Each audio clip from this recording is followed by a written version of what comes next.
आज वो इस तरह की निम्न स्तर की भाषा बोल रहे हैं जो जिला पंचायत और नगर निगम के चुनावों में लोग एक दूसरे को नहीं बोलते।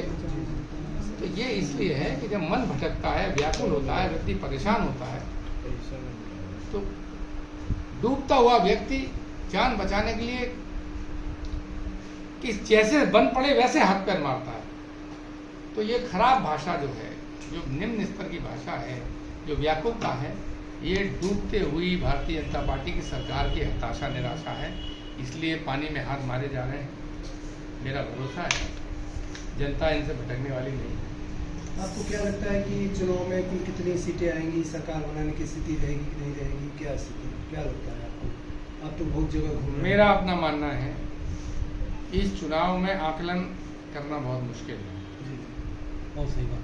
इसलिए मुश्किल है क्योंकि चुनाव पुराने समीकरण, जाति समीकरण से ऊपर उठ के हो रहा है। जो मैंने पहले चरण से देखा है, जहाँ समाजवादी पार्टी कमजोर भी थी पुराने आंकड़ों के हिसाब से, वहाँ भी लोग जीत रहे हैं क्योंकि जनता ने मन बनाया है कि अब हमें संविधान को बचाना है, हमारे जो हक अधिकार दिए हैं गरीब कमजोर लोगों को उनको बचाना है।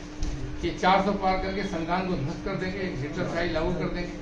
जनता ने महसूस किया है कि बेरोजगार सड़कों पे घूम रहा है, सालों साल मेहनत करके पेपर देता है, तैयारी करता है, घर वाले पेट पाट करके बढ़ा रहे, पेपर लीक, परीक्षा खत्म, एक नहीं 2, 8, 4, 5, 10 पेपर रद्द।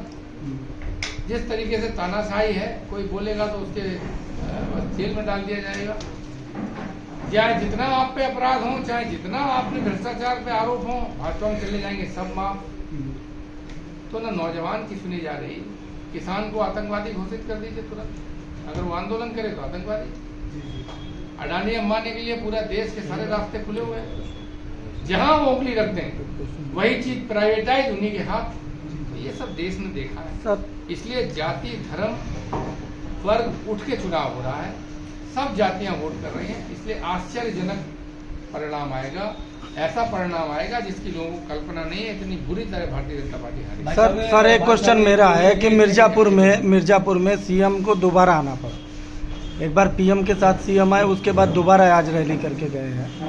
तो क्या है ये अपना दल की स्थिति कैसी है? मैंने आपको बता दिया भाई साहब कि जब व्याकुलता होती है, भटकता है आदमी, हारने लगता है, तो सब तरह से हाथ पैर मारता है।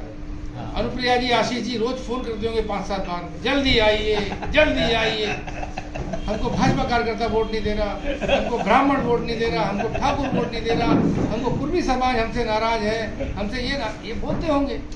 तो भाई वो बड़े कद के नेता हैं तो लिहाज में आ रहे होंगे। इस जनपद का तो समाजवादी पार्टी का कार्यकर्ता उत्पीड़ित नहीं है, भारतीय जनता पार्टी का कार्यकर्ता भी उत्पीड़ित है, वो भी परेशान है, उसकी भी कोई सुनने वाला नहीं है। बस हम लोग विरोध कर सकते हैं, वो बेचारा विरोध नहीं कर पा रहा, पार्टी में अनुशासनहीनता हो जाएगी। अभी इनका प्रबुद्ध का सम्मेलन हुआ और ये इनके शीर्ष नेतृत्व मोदी से लेकर तमाम लोग कहते हैं कांग्रेस और अखिलेश सरकार ने कुछ नहीं किया। और कल उसी सभा में उसी प्रबुद्ध वर्ग में कमलापति त्रिपाठी का नाम लिया, विकास पुरुष बताया, और लोकपति त्रिपाठी का नाम लिया। ये क्या है? मतलब एक तरफ तो आप कहते हो इनके पास कोई काम नहीं है, इसका मतलब कि अपने एक आइडियोलॉजी बता ले हमने विकास किया है। हमारी आपकी गलती है, हम लोग उन्हें बेकारी सीरियसली ले रहे हैं। वो सुबह कुछ कहते हैं, शाम को कुछ कहते हैं, दोपहर में कुछ कहते हैं। जब प्रधानमंत्री अपनी बात पर कायम ही नहीं रहते, कभी कहते हैं अगर मैंने हिंदू मुस्लिम किया तो मेरा राजनीति से संन्यास ले जाना ठीक है, मैं बेकारी पार्ट ले रहा हूँ, फिर अगली मीटिंग में वही बात करते हैं। तो उनकी बात को सीरियसली लेने की बात नहीं है। उन्होंने काम नहीं किया, ये सत्य है। अगर उन्होंने काम किया होता तो अपने नेताओं का नाम लेते, अपनी सरकार में किए कामों को बताते। उन्हें नेहरू जी खाली गाली देने के लिए याद आते, लोकपति त्रिपाठी, कमलापति त्रिपाठी, उन सबका नाम वो लेते ही नहीं, अपने लोगों का नाम लेते। चुनाव में तो कहा, लेकिन मजबूरी है। आज ओवैसी जी मिर्जापुर में आए थे जनसभा की, उन्होंने बोला कि भारतीय जनता पार्टी के पास एक वॉशिंग मशीन है, उसमें जो भी अपराध करता है, क्राइम करता है, भ्रष्टाचार करता है, तो वो जो है धुल जाता है। अब वही वॉशिंग मशीन समाजवादी पार्टी ने खरीद ली है, उनसे ले ली है, और जो भाजपा से होकर के आते हैं वो उनको धुल करके समाजवादी पार्टी में शामिल कर लेते हैं। नहीं, आप अपने सवाल को ठीक करिए।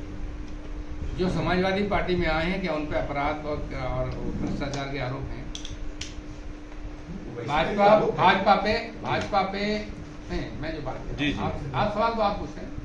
भारतीय जनता पार्टी पे ये आरोप है कि जिनको उन्होंने भ्रष्टाचारी बताया, जिनके खिलाफ खुद बुकलेटें निकाली और उन्हीं को पार्टी में लेके और पद पे बैठा दिया और अच्छा बना दिया। कोई नेता किसी दल में आना चाहता है आए, अगर उस पर कोई गंभीर आरोप है तो हम नहीं लेते, अगर ऐसा कोई लिया है तो बताइए।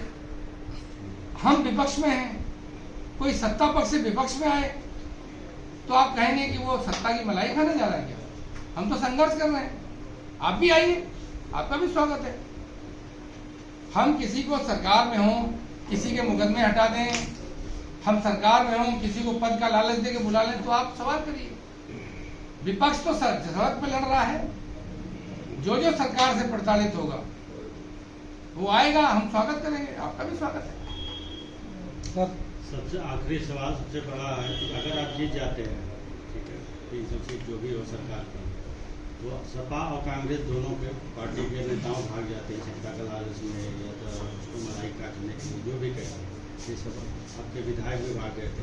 इससे बचाने के लिए आप लोग क्या करेंगे? देखिए, ऐसा है, पता चला आप जीत गए यहाँ से, वो रातों रात भाग गए, फिर ऐसा हमारा कोई ऐसा इतिहास नहीं है। 2-4 विधायक कहीं इधर से उधर चले गए, वो अलग बात है, कभी बड़ी टूट समाजवादी पार्टी में हुई नहीं है। दूसरी बात में आप